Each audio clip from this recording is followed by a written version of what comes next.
নমস্কাৰ মোৰ ফালৰ পৰা সকলোকে নমস্কাৰ জনালোঁ মই আহিছোঁ এতিয়া গুৱাহাটী মহানগৰীৰ দক্ষিণ পশ্চিম দিশত অৱস্থিত বিস্তৃত জলাভূমি দীপৰ বিললৈ 1950 চনৰ এক ভূমিকম্পত সম্পূৰ্ণ পাহাৰ তলগৈ সৃষ্টি হৈছিল এই দীপৰ বিল 2002 চনৰ নৱেম্বৰ মাহত দীপৰ বিলক অসমৰ একমাত্ৰ ৰামচৰ ক্ষেত্ৰ বুলি ঘোষণা কৰা হয় আৰু দীপৰ বিলক পক্ষী ক্ষেত্ৰ হিচাপেও গণ্য কৰা হয় সকলোৱে আহিব দীপৰ বিললৈ তাৰ প্ৰাকৃতিক সৌন্দৰ্য বহুত ভাল লাগে আৰু চাৰিওফালৰ পৰিৱেশটো বহুত ধুনীয়া শান্ত পৰিৱেশ সকলোৱে আৰু দীপৰ বিলত বহুত ডাঙৰ ডাঙৰ মাছ পোৱা যায় আৰু মাছমৰীয়াসকলে নাৱৰে সহায়ত এই মাছবোৰ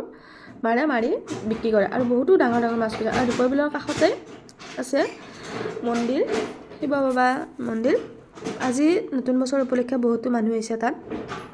ময়ো আহিছোঁ প্ৰসাদ খালোঁ মোৰ ফালৰ পৰা সকলোকে নমস্কাৰ জনালোঁ মই এতিয়া আহিছোঁ দীপৰ বিলত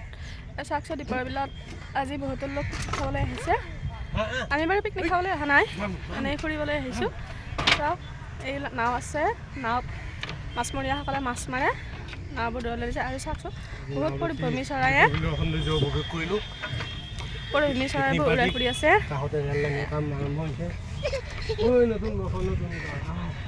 সকলোকে মোৰ ফালৰ পৰা নৱবৰ্ষৰ ইয়াৰ পৰা শুভেচ্ছা জনালোঁ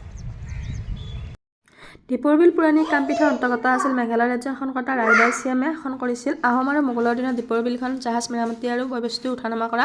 ঠাই হিচাপে ব্যৱহৃত আছিল দীপৰ বিলৰ দ্ৰাঘিমাংশ হৈছে 26.6 মিনিট 8 ছেকেণ্ড আৰু অক্ষাংশ হৈছে 11.31 মিনিট 2 ছেকেণ্ড ভূমধ্যপৃষ্ঠৰ পৰা 54 মিটাৰ ওপৰত দীপৰ বিল অৱস্থিত আৰু দীপৰ বিলক পক্ষী অভয়াৰণ্য হিচাপে ঘোষণা কৰা হয় দীপৰ বিলত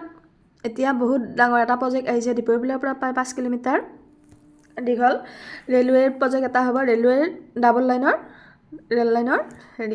গঠন হ'ব তাত বহুতো মেচিন পেলাইছে আৰু মেচিনবিলাক আহিছে সম্পূৰ্ণ দুমাহ হ'ল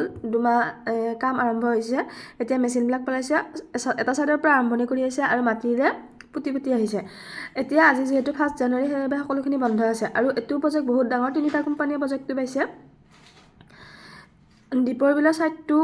পুতি দিছে মাটিৰে আৰু ইয়াতে বহুত মেচিন আহিছে আৰু বস্তুবিলাক পেলাইছে চাৰিওফালে